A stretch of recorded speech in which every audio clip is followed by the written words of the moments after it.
We can't afford no gas.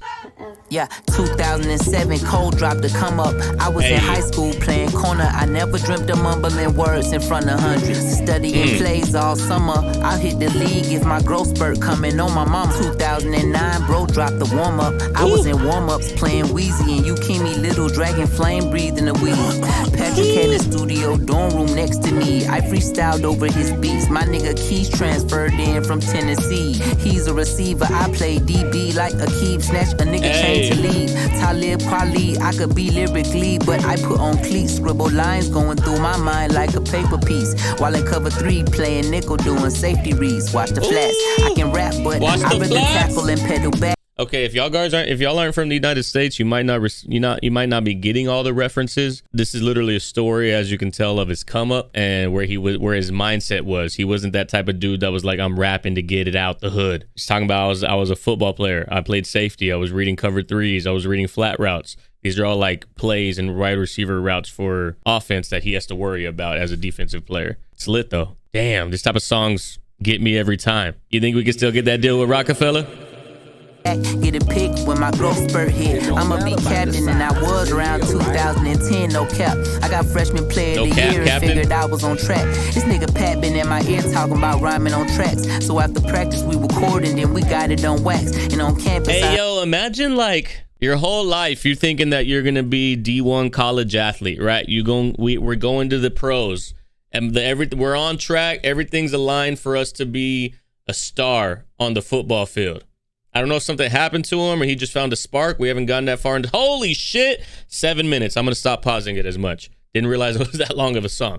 But then imagine just like some fateful moment, you happen to be a better rapper and you realize that, and then now look at your life. The practice we recorded, then we got it on wax. And on campus, I heard about a couple rappers from Atlanta. Said them niggas be snapping, maybe we could make something happen and shit. I wasn't serious enough to even be curious, and we lose like every game, so every day I be furious. So the spirit of a nigga had changed, to the point I had to reframe and focus my skills for other things. I took the steering wheel, I'm steering in other lanes, but my fuel on low and my oil need to be changed. Bro, I took the steering wheel, so I'm in my fate is in my own hands, but the oil need to be changed and the gas is low. I took the wheel outside of God's hands. That's hard. Steer wheel, I'm steering in other lanes, but my fuel on low and my oil need to be changed. Amongst all the other shit that's going in my brain, my brother got out of jail, I only know him by name. He did a nickel and a dime, in time probably be staying with my mama and dad, probably get mad acting lame.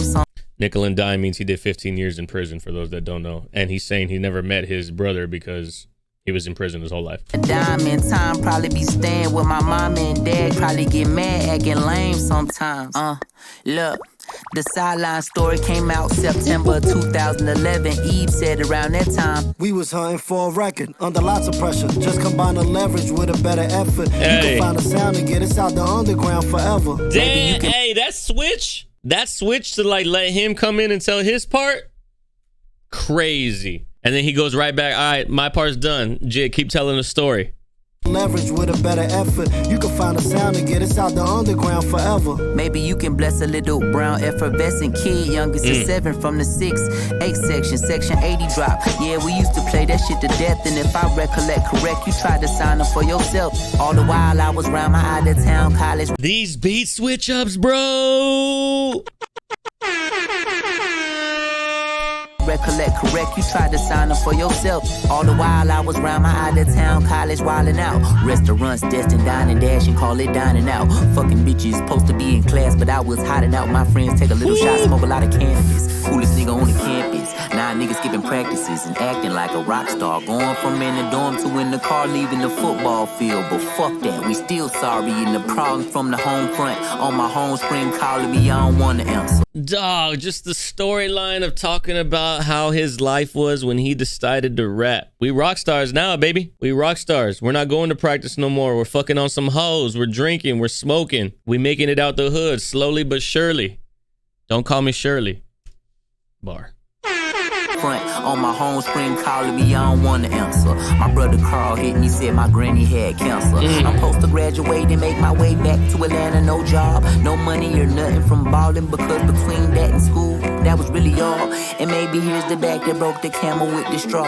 I wasn't on camera with them amateurs that they saw, but they said they still caught me and my dog stealing boxes like Craig on his day off. Called us in the office day before we posted. Not the Craig from Friday. Fucking, oh, bro, we're not even halfway through this story. This is why I like J.I.D, bro. His rhyme schemes and his alliteration and all of that is still mad complicated, but I can understand what he's saying. I can go along with the song. In boxes like Craig on his day off.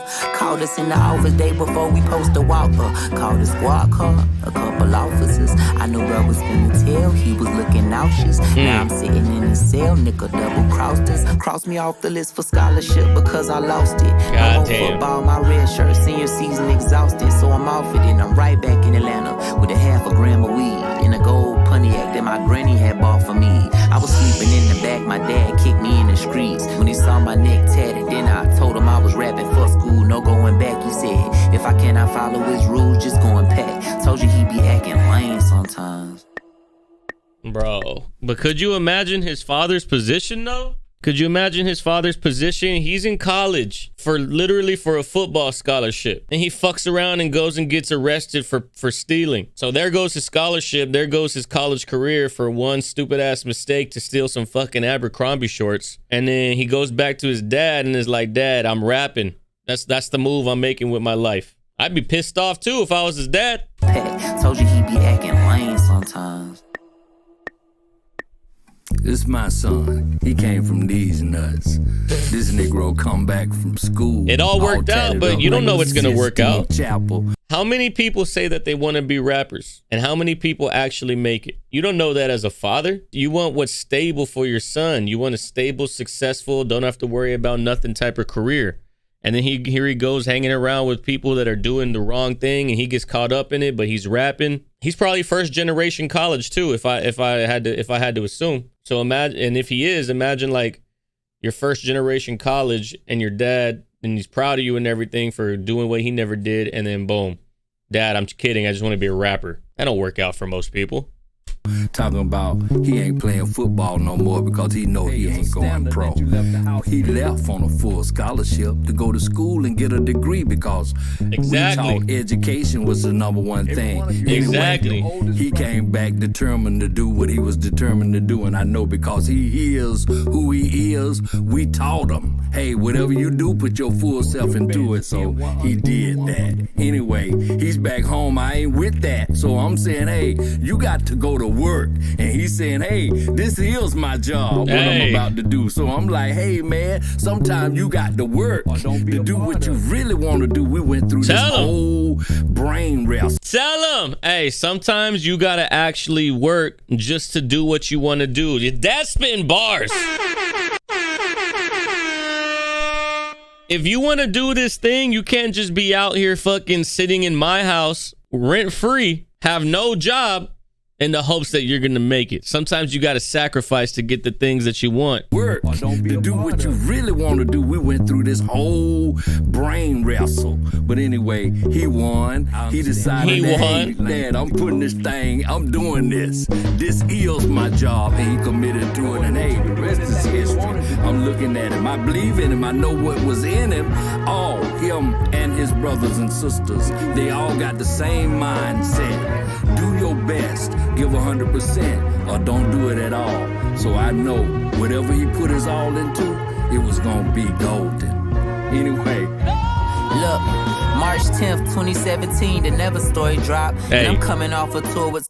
That was 3 years after opening up for Ab Soul, but his Earth Gang set. I only came to do a song. Dope Burger used to say, hey bro, this little nigga cold. Keep on doing what you doing, you gon' make it, you gon' blow. I ain't know they said that went ahead and played my shit for Cole. But I know he knew the gang, and he pulled up to a show, and then that's where we first met. But I ain't think of it no more. Till said Brown said that I should open up for Omen on my own shit if I want it.